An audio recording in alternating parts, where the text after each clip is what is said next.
যুবকরা তো রাগ হয়ে যাবে। পরিশ্রম করে আসতেন শাফি রহমতুল্লাহ আলাই, রাত্রে মার আয়সা পাও টিপতে টিপতে তেল লাগাইতে লাগাইতে মাকে ঘুম পড়াইতেন, ঘুম পড়াইতেন। মাঝে মাঝে জোশে আয়সা খুশিতে যে মার খেদমত করতে পারতেছি, পায়ের তালু উঠায় চুমা দিতেন। মা কাইপা উঠতো, শাফি আমার পায়ের তালুতে চুমা। বলছে কে তোমার পায়ের তালুতে চুমা দিল?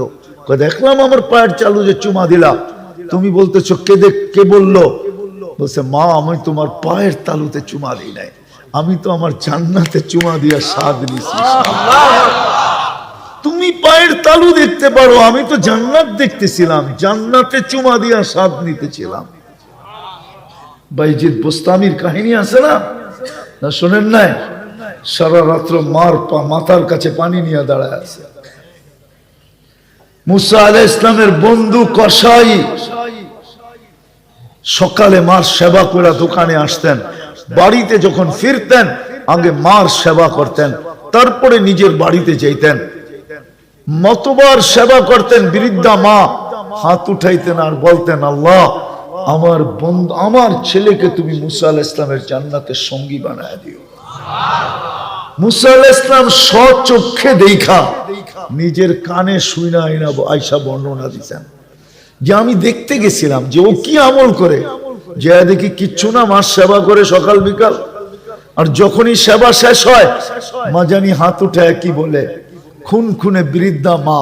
মুসা আলাইহিস ইসলাম বসতেছিলেন না, মা জানি কি বলতেছিল হাত উঠায়। তো জিজ্ঞাসা করছে কসাইকে, তুমি সেবা করার পরে মা জানি হাত উঠায় কি বললো? আরে দূর রাখেন তো মিয়া, পাগল মা। যখনই সেবা করি তখনই হাত উঠায় বলে আল্লাহ আমার ছেলেকে মুসার জান্নাতের সঙ্গী বানায় দিয়েন। তো মুসা আলাইহিস সালাম বলতেছে মা পাগল না, তুই পাগল। তোর মার দোয়া তোকে মুসার জান্নাতের সঙ্গী বানায় দিছে, আমি মুসা। আমি দেখতে আসছিলাম আল্লাহর রাসূল জান্নাতে গেছেন। হারিস বিন নোমান রাদিয়াল্লাহু তাআলা আনহু কোরআনের আওয়াজ শুনতেছিলেন। আল্লাহর রাসূল জিবরিল আলাইহিস সালামকে জিজ্ঞাসা করতেছেন, জিবরিল হারিসকে তো দুনিয়ায় রেখা চলে আসলাম, এই রাত্রেই তো আসলাম, এখনো তো রাত্র, হারিস এখানে আসলো কি করে? বলছে আপনি আজকে শুনলেন, আমরা তো ডেইলি হারিসের কোরআন শুনি, রাত্র না। হারিস তাহাজ্জুদে কোরআন পড়তেছে, আমরা জান্নাতে বসে ডেইলি শুনি, আজকেও শুনতেছি, আপনিও শুনেন। বলে হারিস এত বড় মর্যাদা পাইল কি করে? মার সেবা করে, আর কিছু না। দেখি যুবকদের দিলে লাগে কিনা, মা বাবার ব্যাপারে লাগে কিনা। ওয়াইস করনির নাম শুনছেন? হ্যাঁ, ওয়াইস করনি এর জীবনী বলতে গেলে এই রাত্র যথেষ্ট হবে না, কিন্তু একটা শুনাইতেছি আমি। যখন উনি জান্নাতের গেটে পৌঁছবেন তো সবাইকে আল্লাহ ঢুকতে দিবে, কিন্তু অবেশকে দাঁড় করায় দিবে। অবেশকে বলবে অবেশ তুমি দাঁড়াও, ঢুকো না। উনাকে অফ করে দিবে তো উনার কলিজা শুকায় যাবে। চলে তো আসলাম পুলসিরাত পার হইয়া, বিলকুল গেটে আমাকে থামায় দিল কেন? আল্লাহ বলবে অবেশ দুজকের দিকে ঘোরো, কলিজা আরো শুকায় যাবে। যখন দুজকের দিকে ঘুরবেন তো আল্লাহ বলবেন অবেশ আজকে মার সেবার বদলা আমি তোমাকে দিতে চাই, জান্নাত এবং জাহান্নামী সবার সামনে সবাইকে দেখায়া দিতে চাই।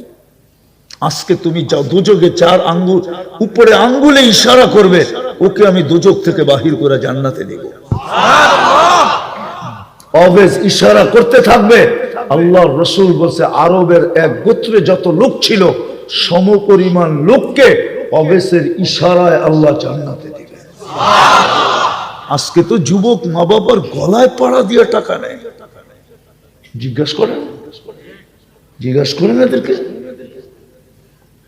মা বাবার কদর তো করে না।